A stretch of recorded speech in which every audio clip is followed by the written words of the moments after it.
சோதரம்மா, உங்க பேர் என்னங்கம்மா? செல்லமணி. ரொம்ப அழகா ஆடுறீங்க. இந்த வயசுல வயசு என்ன ஆகுது? 70 வயசுல ஆடுறீங்க. ஆச்சரியமா இருக்கு. எப்படி உங்களால இந்த வயசுல ஆட முடியுமா? நாங்க டான்ஸ் குரூப். டான்ஸ் குரூப்னா எதுக்காக டான்ஸ்? சண்டே கிளாஸ் செய்வோம். அப்புறம் சில ப்ரோக்ராம் அது சபையில போட்டாங்களோ அதில் டான்ஸ் ஆடுவோம். இந்த சில ஓரங்கள் நாடகங்கள் இதுகளுக்கெல்லாம் நாங்கள் செய்வோம். நீங்க போய் டான்ஸ் ஆடி இயேசுப்பா குறித்த காரியங்களை சொல்லுவீங்க எளிய நடையில. இப்ப வயசு ஆயிடுச்சு, உங்களுக்கு சோர்வா இல்லையா? இல்ல இல்ல, எங்க வேணாலும் ஆட சொன்னாலும் ஆடிடுவேன். ஆடிடுவீங்க. இப்படி ஆடுறதுனால உங்களுக்கு என்ன சந்தோஷம்? சந்தோஷம் எனக்கு. அப்படியா? சந்தோஷம். இயேசுப்பாக்காக ஆடுறதுல உங்களுக்கு அவ்வளவு ஒரு சந்தோஷம். ரொம்ப சந்தோஷமா இருக்குமா?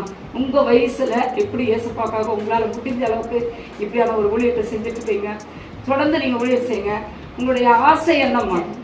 என்னுடைய ஆசை இயேசுப்பாவுக்கு ஊழியம் செய்யணும்.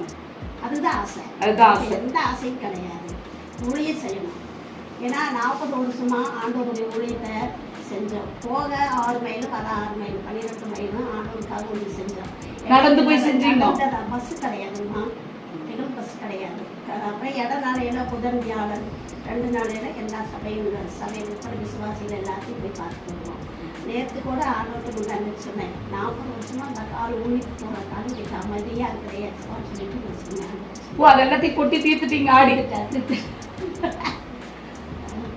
ஆனா டான்ஸ் ஆட வீட்லயே ஆடுவேன். ஆண்டவர்கிட்ட சொல்லிட்டு டான்ஸ் ஆடி ஆராதிப்பீங்க ஆண்டவரை. எவ்வளவு தூரம் ஆராதிக்க முடியுமோ அவ்வளவு தூரம் நான் பாட்டுலயே ஆராதிச்சேன். அன்னிப்பாசிலேயே ஆராதிப்பேங்க. தமிழ்ல சரியா எனக்கு பாட்டு வராது. தமிழ்ல கொஞ்சம் பாடுவேன். அப்புறம் எல்லாம் அன்னிப்பாசிலேயே பாடுவேன். அன்னிப்பாசிலேயே ஆண்டவரை ஆராதிப்பேன். இந்த வயசுல நீங்க எவ்வளவு வைராக்கியமா இருக்கீங்க ஆண்டவருக்காகமா. இதை கண்டிப்பாமா உங்களை பார்க்கறதுக்கு எனக்கே ஆசையா இருக்கு. உங்க வயசுல நாங்களும் வந்து இப்படியாவே இருக்கணும். நிச்சயமா நீங்க தொடர்ந்து ஆண்டவருக்காக ஊழியம் பண்ணுங்க. நாங்களும் உங்ககிட்ட இருந்து நிறைய கற்றுக்கிட்டோம். நாங்களும் ஊழியம் பண்ணுவோம். கர்த்தர் தாமே உங்களையும் ஆசீர்வதிக்கட்டும், உங்க ஊழியத்தையும் ஆசீர்வதிக்கட்டும்.